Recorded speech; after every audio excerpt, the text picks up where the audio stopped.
తెలంగాణ రాజకీయాల్లో ఇప్పుడు సరికొత్త మైండ్ గేమ్ నడుస్తోంది. అడిగింది ఒకటి, అక్కడి నుంచి వచ్చింది ఇంకొకటి. అవును, మోదీకి ముఖ్యమంత్రి రేవంత్ రెడ్డి ఏదో చెప్పబోయి అనవసరంగా ఇరుక్కుపోయారా, లేక మోదీనే పక్కా ప్లాన్తో సీఎం రేవంత్ పై డైరెక్ట్గా గురిపెట్టారా? పరేడ్ గ్రౌండ్ సాక్షిగా జరిగిన మాటల యుద్ధం వెనుక అసలు వ్యూహం ఏంటి? ప్రధాని వ్యాఖ్యలతో ఇరుకున పడ్డ కాంగ్రెస్, పండుగ చేసుకుంటున్న బీఆర్ఎస్, ఇంతకీ తెలంగాణ గడ్డపై మోదీ వేసిన గేలం ఏంటి? ఎవరికి చిక్కులు, ఎవరికి లాభాలు చూద్దాం ఈ స్పెషల్ స్టోరీలో.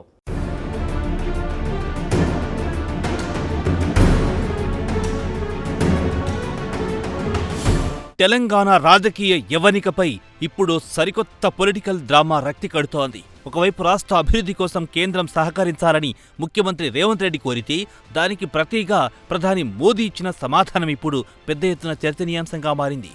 వేదికపైనే రేవంత్, మోదీల మధ్య జరిగిన ఈ మాటల దాడి అనేక రాజకీయ సమీకరణాలకు స్పష్టమైన సంకేతాలిస్తుంది.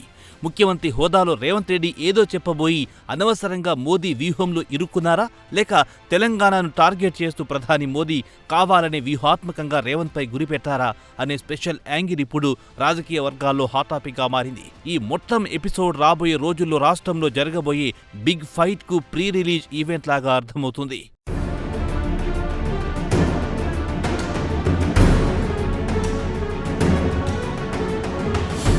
అభివృద్ధి విషయంలో కేంద్రం నుంచి రాష్ట్రానికి నిధులు తేవాలనేది రేవంత్ రెడ్డి ప్రధాన అజెండాగా కనిపిస్తోంది. కానీ ముందుకు సాగాలంటే కేవలం అడగడం మాత్రమే కాదు, రాజకీయంగా కూడా కలిసి రావాలంటూ ప్రధాని మోదీ నేరుగా సూచించడం ఒక రకంగా ఊహించని పరిణామం. ఈ కామెంట్స్ వినడానికి చాలా సాధారణంగా ఉన్నప్పటికీ దీని వెనుక పెద్ద పొలిటికల్ మైండ్ గేమ్ ఉందనే విషయాన్ని రాజకీయ పండితులు విశ్లేషిస్తున్నారు. ఏదేమైనా మోదీ నుంచి వచ్చిన ఆ ఊహించని జవాబుతో ముఖ్యమంత్రి రేవంత్ రెడ్డి కాస్త ఇరుకున పడ్డారనేది స్పష్టంగా తెలుస్తోంది. ఇది రాష్ట్ర కాంగ్రెస్ నాయకత్వాన్ని ఆత్మరక్షణలో పడేసినట్టు కనిపిస్తోంది. ఈ హఠాత్ పరిణామంతో కాంగ్రెస్ శ్రేణులు ఎలా రియాక్ట్ అవ్వాలో తెలియక తీవ్రమైన ఇరకాటంలో పడిపోయాయి.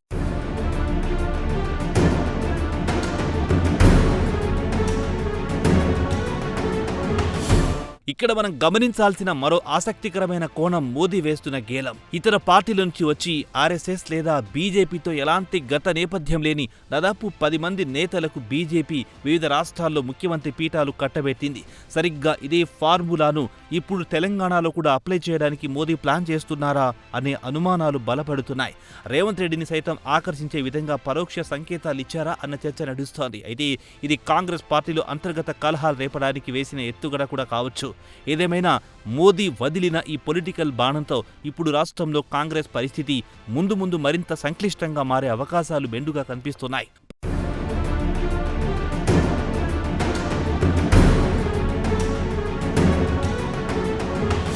ప్రధాని మోదీ వ్యాఖ్యలతో ఇటు అధికార కాంగ్రెస్ ఉక్కిరిబిక్కిరవుతుంటే, మరోవైపు ప్రతిపక్ష బీఆర్ఎస్ పార్టీకి మాత్రం ఇది అనుకోకుండా దొరికిన బ్రహ్మాస్త్రంలా మారింది.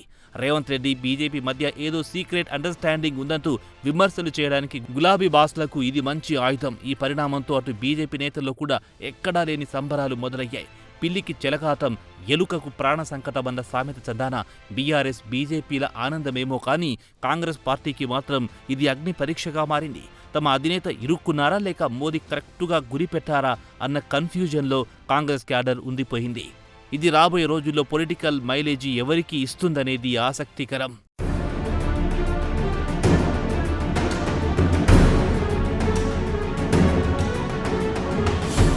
చూశారు కదా, మోదీ కామెంట్స్తో రాష్ట్ర కాంగ్రెస్ ఎలా డిఫెన్స్లో పడిపోయిందో.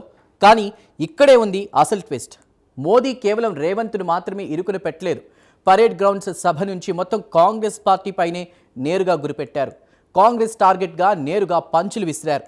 రాష్ట్రంలో అసలు సిసలు వార్ డిక్లేర్ చేశారు. మరి ఆ డైరెక్ట్ అటాక్ ఎలా ఉందో ఇప్పుడు చూద్దాం.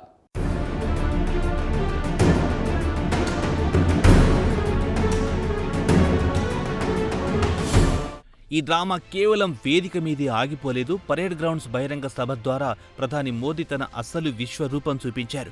కాంగ్రెస్ పార్టీని నేరుగా ఢీకొట్టబోతున్నట్లు తన ప్రసంగం ద్వారా ఖచ్చితమైన సంకేతాలిచ్చారు. ఇది కేవలం మాటల దాడి కాదు, రాబోయే ఎలక్షన్స్ కోసం సిద్ధం చేసిన వార్ డిక్లరేషన్లా అర్థమవుతుంది. అభివృద్ధి మంత్రంతో పాటుగా రాజకీయ విమర్శలను కూడా పదును పెడుతూ మోదీ డైరెక్టుగా అధికార పార్టీని టార్గెట్ చేయడం ఒక మాస్టర్ స్ట్రోక్. తెలంగాణ మీద ఆయన ఏ స్థాయిలో గురిపెట్టారో ఈ బహిరంగ సభ సాక్షిగా అందరికీ అర్థమయ్యింది.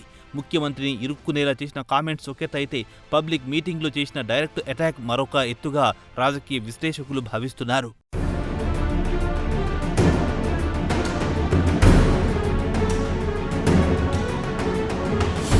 ఈ బహిరంగ సభలో మోదీ అనుసరించిన వ్యూహం చాలా ఆశ్చర్యాన్ని కలిగించింది. గతంలో అధికారంలో ఉన్న బీఆర్ఎస్ పార్టీపై కేవలం నామమాత్రపు విమర్శలకి పరిమితమైన ప్రధాని ప్రస్తుత అధికారపక్షమైన కాంగ్రెస్పై మాత్రం మోతాదుకు మించి దాడి చేయడం పలువురిని విస్మయానికి గురిచేసింది. ప్రధాన శత్రువు కాంగ్రెస్ పార్టీ అని డిసైడ్ అయిన తర్వాత మోదీ తన స్పీచ్లో ఎక్కడ వెనక్కి తగ్గలేదో. కాంగ్రెస్ టార్గెట్గా ఆయన వదిలిన పొలిటికల్ పంచులు నేరుగా తగలాయి. రాష్ట్రంలో ఇప్పుడు బీఆర్ఎస్ కంటే కాంగ్రెస్ పార్టీని తమకు అసలైన కాంపిటీటర్ అని బీజేపీ హైకమాండ్ ఫీల్ అవుతున్నట్టు ఇక్కడ స్పష్టంగా అర్థమవుతోంది.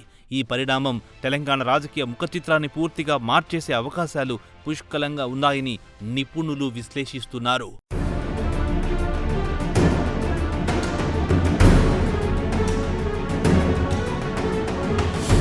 కేవలం తెలంగాణకి పరిమితం కాకుండా మోదీ తన స్పీచ్తో ఇతర రాష్ట్రాల వ్యవహారాలను కూడా ప్రస్తావించారు. కర్ణాటక, హిమాచల్ ప్రదేశ్తో పాటు ఇప్పుడు తెలంగాణలో కూడా కాంగ్రెస్ పాలనతో భారీగా అవినీతి జరిగిందని తీవ్ర ఆరోపణలు చేశారు. ఇది కేవలం లోకల్ ఇష్యూ కాదు. కాంగ్రెస్ ఎక్కడ అధికారంలో ఉంటే అక్కడ అవినీతి గ్యారంటీ అనే నేషనల్ నెరేటివ్ సెట్ చేయడానికి ఆయన ప్రయత్నించారు. ఈ పదే పదే చేసే విమర్శలు జనాల్లోకి బలంగా వెళ్లేలా ప్లాన్ చేస్తున్నారు. ఇదేమైనా మోదీ లాంటి టాప్ లీడర్ స్వయంగా ఇలాంటి ఆరోపణలు చేయడం అటు కాంగ్రెస్కు ఇబ్బందికరమే. ఇది కాంగ్రెస్ ఇమేజ్ను డ్యామేజ్ చేసి బీజేపీకి పొలిటికల్ ఎడ్జ్ తీసుకురావడానికి కాంగ్రెస్ పక్కా ప్లాన్ అని రాజకీయ పరిశీలకులు లోతుగా విశ్లేషిస్తున్నారు.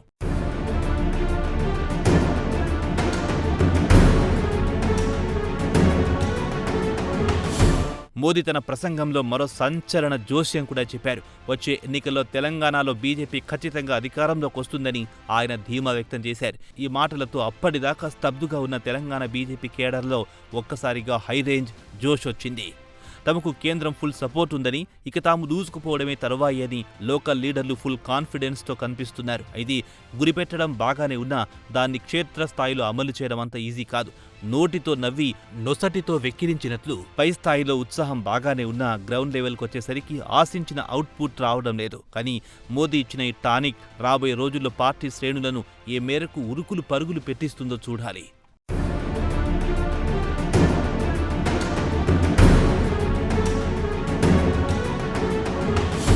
అయితే ఇక్కడ మనము కఠినమైన వాస్తవాన్ని మాట్లాడుకోవాలి. నాయకులు స్టేజ్ మీద అద్భుత ప్రసంగాలు ఇవ్వచ్చు, జోస్యాలు చెప్పవచ్చు. కానీ క్షేత్రస్థాయిలో సరైన బలం లేకుండా బీజేపీ ఆశలు నిజంగా ఫలిస్తాయా అన్నది $1 మిలియన్ ప్రశ్న. బూత్ లెవెల్లో క్యాడర్ ఉంటేనే ఎన్నికల్లో గెలుపు సాధ్యమవుతుంది. కేవలం మోదీ చరిష్మా మాత్రమే ఇక్కడ మ్యాజిక్ చేస్తుందని నమ్మడం కష్టం. పార్టీలో బలమైన సంస్థాగత నిర్మాణం లోపించడం బీజేపీకి అతిపెద్ద మైనస్ పాయింట్. ఈ గ్యాప్ను ఎలా ఫిల్ చేస్తారనేది ఇప్పుడు ఓ పెద్ద ఛాలెంజ్. ఈ వాస్తవ పరిస్థితులను బేరీజు వేసుకుంటే అధికారంలోకి వస్తామన్న మోదీ మాటలు కేవలం క్యాడర్లో ఉత్సాహం నింపడానికి చేసిన ప్రయత్నంగానే కొంతమంది మేధావులు విశ్లేషిస్తున్నారు.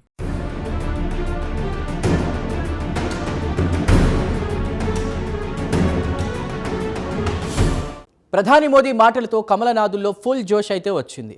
వచ్చే ఎన్నికల్లో అధికారంలోకి వచ్చేస్తామన్న కాన్ఫిడెన్స్ కూడా కనిపిస్తోంది. కానీ క్షేత్రస్థాయిలో నిజంగా ఆ పరిస్థితి ఉందా?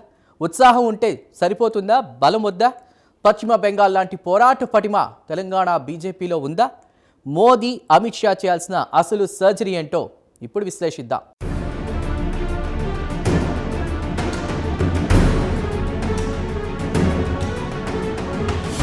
ఈ సందర్భంగా పశ్చిమ బెంగాల్ రాజకీయాలను ఓసారి గుర్తు చేసుకోవడం చాలా అవసరం.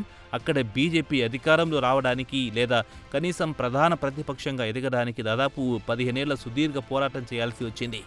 బెంగాల్లోలా బలమైన ఆర్ఎస్ఎస్ నెట్వర్క్ త్యాగాలు చేసే కార్యకర్తలు ఇక్కడ ఉన్నారా అంటే దానికి సమాధానం దొరకడం కష్టమే. తెలంగాణలో కూడా అదే తరహా లాంగ్ టర్మ్ ప్రాజెక్టును బీజేపీ అధిష్టానం టేకప్ చేసిందా? ఏళ్ల తరబడి పోరాడే ఓపిక ఇక్కడ నేతలకుందా అన్నది ఒక పెద్ద సందేహం. బెంగాల్ మోడల్ ఇక్కడ వర్కౌట్ అవ్వాలంటే ఇంకా చాలా గ్రౌండ్ వర్క్ జరగాలి. అప్పటిదాకా ప్రధాని మోదీ ఎన్నిసార్లు పర్యటించినా, ఎన్ని పంచ్ డైలాగులు వేసినా అది ఎన్నికల ఫలితాలపై పూర్తిస్థాయి ఇంపాక్ట్ చూపలేదనేది ఓ వాదన.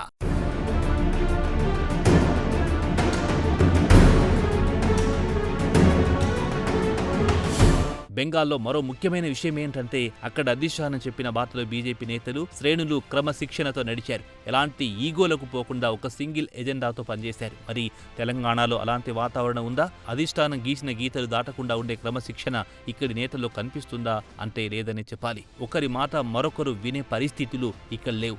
అందరూ లీడర్లైతే కార్యకర్తలు ఎవరు అన్న తరహాలో ఇక్కడి పరిస్థితి తయారయ్యింది. ఈ క్రమశిక్షణ రాహిత్యం బీజేపీకి మొదటికే మోసం తెచ్చేలా ఉంది. బెంగాల్ లాంటి డెడికేషన్ రాకుండా ఇక్కడ పవర్లోకి రావడం అనేది ఓ పగటి కల లాంటిదేనని, ఈ విషయాన్ని హైకమాండ్ త్వరగా అర్థం చేసుకోవాలని సీనియర్ రాజకీయ విశ్లేషకులు తమ అభిప్రాయాలను కుండబద్దలు కొట్టారు.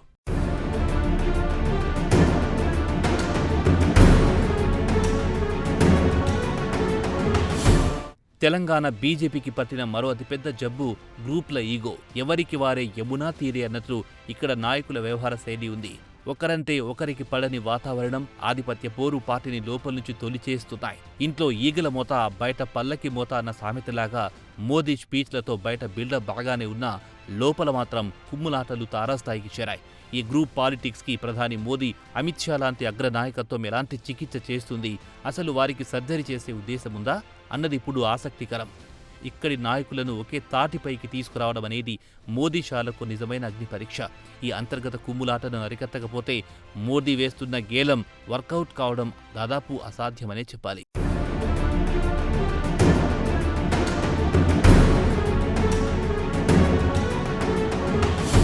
ఇంతటి క్లిష్ట పరిస్థితుల మధ్య రేవంత్ రెడ్డి, కాంగ్రెస్ పార్టీ ఎలా అడుగులు వేస్తారనేది కీలకం. కేంద్రం సహకారం కోసం మోదీతో సఖ్యతగా ఉండబోయి రాజకీయంగా ఇరుక్కున్నారా అన్న డిఫెన్స్ నుంచి రేవంత్ ఎంత త్వరగా బయటపడితే అంత మంచిది. లేకపోతే బీజేపీ, బీఆర్ఎస్లు రెండు వైపుల నుంచి జరిగే దాడిని తట్టుకోవడం చాలా కష్టం. ఒకవైపు అవినీతి ఆరోపణలు, మరోవైపు ఆపరేషన్ ఆకర్ష్ల భయాలు కాంగ్రెస్ను వెంటాడుతున్నాయి. ముందు నుయ్యి వెనుక గొయ్యి అన్న సామెత చందాన కాంగ్రెస్ పరిస్థితి ఇప్పుడు దయనీయంగా మారింది. ప్రతిపక్షాల టాప్లో పడకుండా తనదైన శైలిలో పరిపాలనపై ఫోకస్ పెడితేనే ఈ గండం నుంచి బయటపడొచ్చు. ఏమాత్రం ఏమరుపాటుగా ఉన్నా రాజకీయంగా భారీ మూల్యం చెల్లించక తప్పదని పొలిటికల్ అబ్జర్వర్స్ హెచ్చరిస్తున్నారు.